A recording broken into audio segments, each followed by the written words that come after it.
Di magpuri sa pangalan,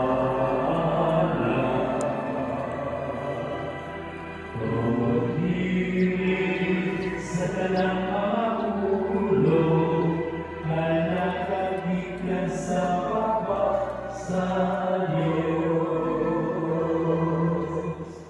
Ang Ginoo mana kanin Para kayo. inutugikan sa Santos Evangelyo sumala ni San Juan. Kaya mao ito.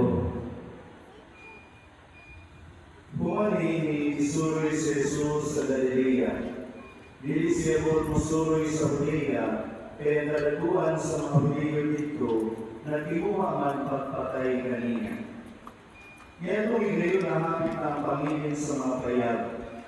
Sa nalabaw na iyang mga igsoon ngadto sa Panginoon, si Jesus niya tusa, apat wala siya magpasaya-saya. Pipila sa mga tao sa Jerusalem lingon. Di ba maukin siya ang inabuot pa iyon? Tatawa, nagsulti siya tuwangan sa kadaghanan, apan walay nagsulti bisag unsa bato kaniya.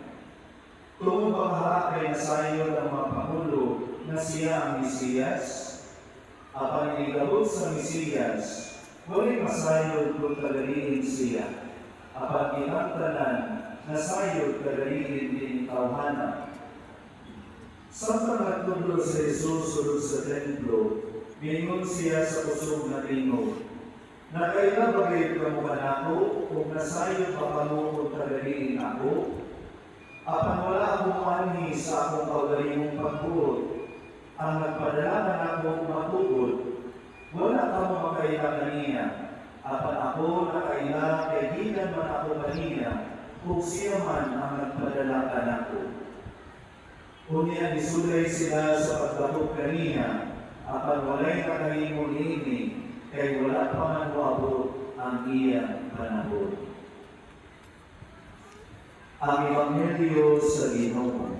Kaya ikaw, O Kristo.